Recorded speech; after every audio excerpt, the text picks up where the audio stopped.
Good morning all of you. Myself Suman Yadav. I am educator in the chemistry subject. Today I will take a very small topic from the 10th standard syllabus of first chapter, which is chemical reaction and its equation. Before starting the chapters, I want to tell you there are two different types of changes occurs in the environment. The one is physical change and the second one is the chemical change. How you can easily identify physical change and chemical change? Physical changes are that changes which you can easily observe, you can easily feel, you can easily touch. That type of changes you can say that these are the physical changes, and the reactions taking place with the help of or during the physical changes, they are termed as a physical reactions. But chemical changes means you cannot see with your naked eyes directly, and this type of and the types of reaction which occurs during this type of changes, they are termed as a chemical reaction. So we will talk about here totally about the chemical reactions, but as I said, the chemical reactions we cannot see directly with our naked eyes and confirm yes, reaction is taking place.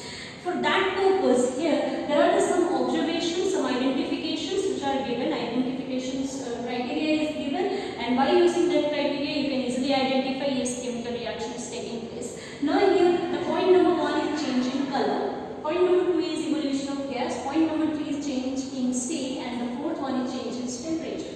Means out of these 4 criteria, if any one of the criteria is taking place in the reaction, or you observe in your chemical reaction, you can confirm yes, chemical reaction is present, or chemical reaction is going on, or chemical reaction is taking place, right? So we will do this 4 type of criteria by doing practical in today's session. So I am taking 2 solutions.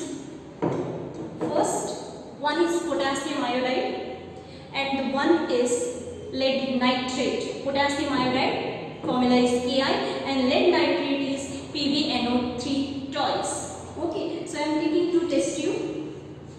Just let me take the test tube holder.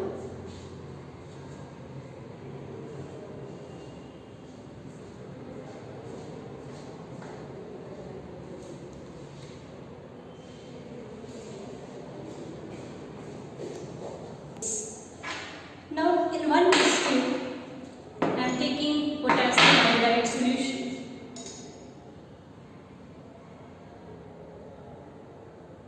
The color of this solution is light yellow in color, very light in yellow in color, and the second one is, which I am taking, that is the lead nitrate.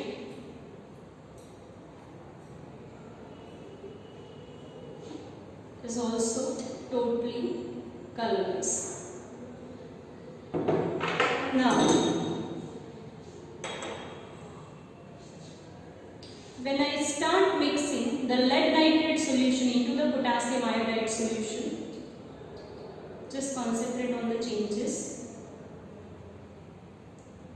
You can see that dark yellow color precipitate and solution occurs. It means that here the first criteria, change in color, is satisfied. It means that here yes, some reaction is taking place. And potassium iodide and lead nitrate means when you react to potassium iodide and lead nitrate, you can get like this type of observation, and you can confirm. You can say that confirmation of the chemical reactions or chemical reaction is taking place. Now the point number 2, how you will say evolution of gases. Means how you will identify by evolution of gases reaction is taking place, or when you observe the evolution of gases in the chemical reaction, you can say that chemical reaction takes place. Now I am taking the another 2 substance. One is oxalic acid and one is the sodium bicarbonate NaHCO3. Now I am taking a pinch of 1 or 2 pinch of oxalic acid in the test tube.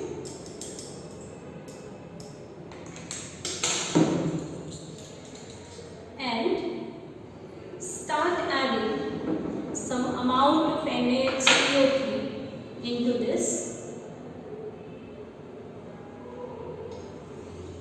You can say that how the gases evolve in this reaction. Means when you react the oxalic acid with NaHCO3, and by seeing this type of evolution of gas, you can identify, or you can say that yes, reaction is taking place in this substance also. Okay, so we completed 2 different types. One is change in color, one is evolution of gas. Now how you will see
you can get easily a thick solid precipitate of the AgNO3 by the reaction of the HCl here. So silver chloride precipitate you will got here, and this is the best example for the change in state, means how first two different solutions are present in the liquid state, and after some times, after settlement, after the centrifugation process, the solid particles will settle down into the bottom and the upper side supernatant liquid will be the form. So this is the example for the how you will identify and which type of observation occurs in the change in the state. So first three criteria we completed. Now the last one, change in the temperature.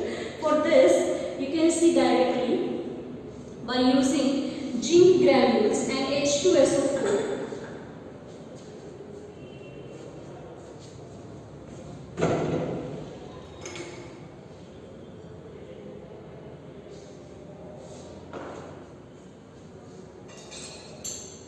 I am taking the zinc granules, some particles of zinc granules.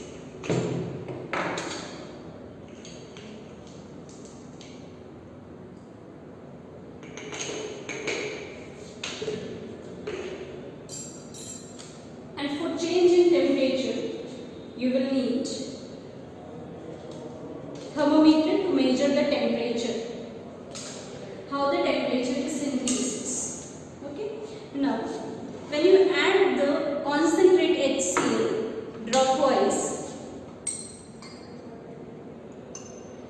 into the zinc granules,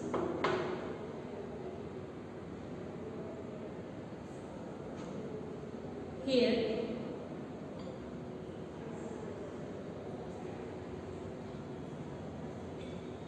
small amount of evolution of heat takes place, and during these reactions you will measure the temperature by using the thermometers. Okay, so now the temperature is approximate 28. When you dip this thermometer into the solution, the temperature increases. See, now it's from 28 to 30. You can see that in the thermometer, and slowly it starts increasing. Okay, so by doing this we can say that yes, temperature increases, then also reaction is taking place. So these are the 4 main criteria and 4 main experiment. By using and by seeing these 4 criteria, you can identify yes, chemical reaction is completed or chemical reaction is going on or start going on for this type of chemical process. Okay, so thank you so much. For the next lecture we will do the next